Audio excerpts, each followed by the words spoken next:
Ichigo, Uryu, and Haschwalth. And I gotta say, well, that's a pretty weird setup, but we might be actually seeing a team up with Ichigo and Uryu after all these chapters, after this whole big of him leading the whole group. Yeah, let's talk about that Bleach chapter.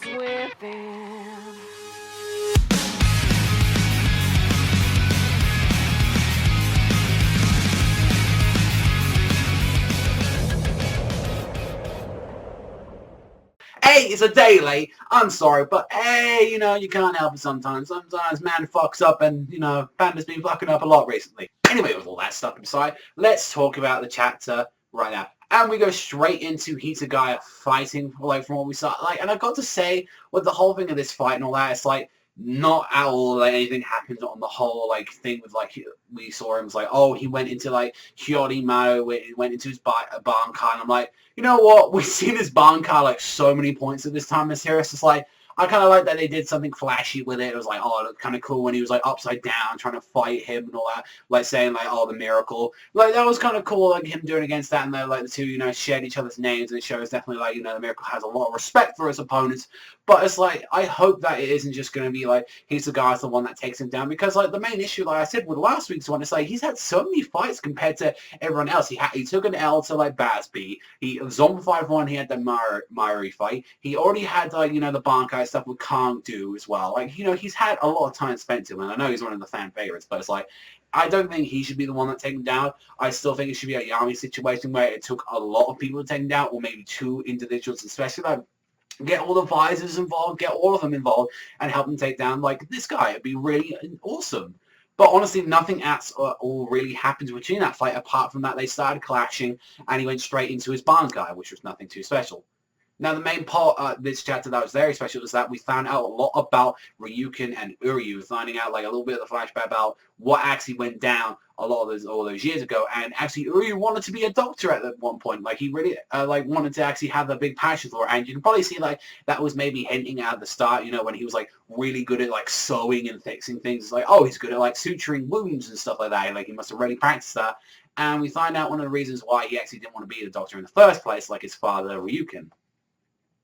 What we find out is with his what they did to his mother, Katagiri, is that his father kept operating on the body, trying to just see what the cause of death was and thinking what actually went down. And there was an actually interesting theory, which I'm not going to take credit for that. All of that goes to James Hansen, as you all know, as big as Bleach I know, saying that this could be possibly involving actually a bit of the coincidence that why did Kurosaki's mother die, and the same time Katagiri all die at the same time when Juha came back. A bit of strange coincidence as well. At the same time, they're both female. That was his whole theory, kind of hinting into that. So, I ain't going to be taking that, but it was kind of the interesting thing that he did say to me as well, in his video and also as well on Skype as well. And after that, which honestly, it's a personal gripe that I have with this one, and I know I'm getting very negative in this chapter, but it was actually a really decent chapter. I really did like that whole Ryukin stuff. It definitely builds up a lot of mystery between that. Is when we get to see Uryu being confronted by Haschwalth, and he's saying, we change our powers over the day and night, and it's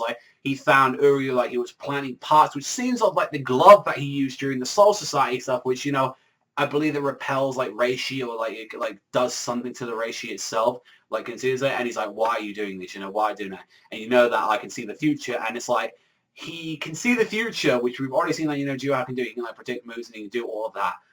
But this is the thing, he still has some doubts about this, and now we don't know the full extent of the actual powers of seeing into the future, whether he can just see predictions or stuff like that.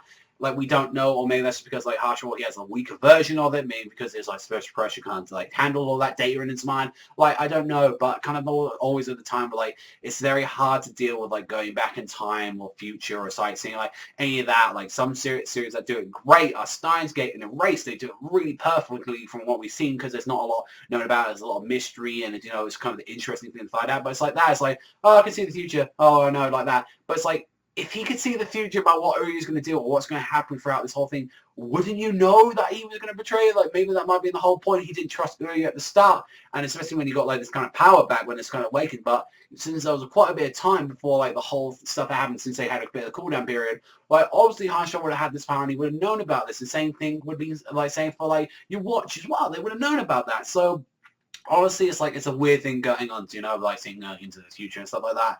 Honestly, I've always found it as a kind of little dumb power, or like normally a lot of things to like stop really like plot, or like, oh, how did that happen? Like I've never really had such a thing through it, so maybe that's probably why I'm having more negative into this chapter.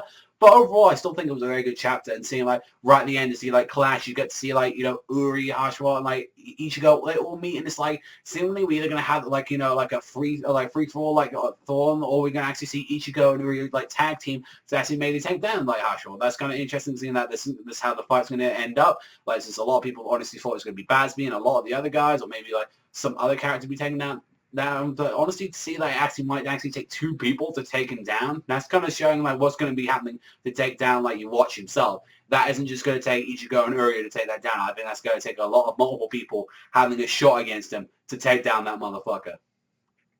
Honestly, I think it was a very decent chapter. I really did enjoy it. Though I did come out negative, I didn't think like honestly the whole point with like what we saw with Hisagaya, I don't think honestly we should have had a little bit more to actually, if you're gonna focus a little bit like a bigger part of the chapter on like Hisagaya, like you should have had something else to him that done like the Bankai that we've seen like 100 times already. Like we've already known it's like that what he's gonna do. It's like let's see something unique from Hisagaya, from like, you know, let's see what, you know, all that training he's finally got to show off, you know, it was all worth it, especially now that he's got his Bankai back, which he hasn't been able to use throughout this whole war, to see if he's got really something special with it. Honestly, I think it was a good chapter. I think it would. I still think it's a 7, although I think it would be higher if, honestly, my personal gripes onto it, but that's my own personal opinion on it. Let me know what you think of that. Do you think, like, oh, seeing into the future, think that's fucking dumb as hell, or is that just like me? Honestly, when what series do it well? Personally, I think Erase does it so well, the whole going back in time, stealing stuff like that, and also well, Steins Gate as well. I think they do it very well. But let me know what you think in the comments section down below. But that's all from me, so thank you much for watching as always, and I'll see you guys next time.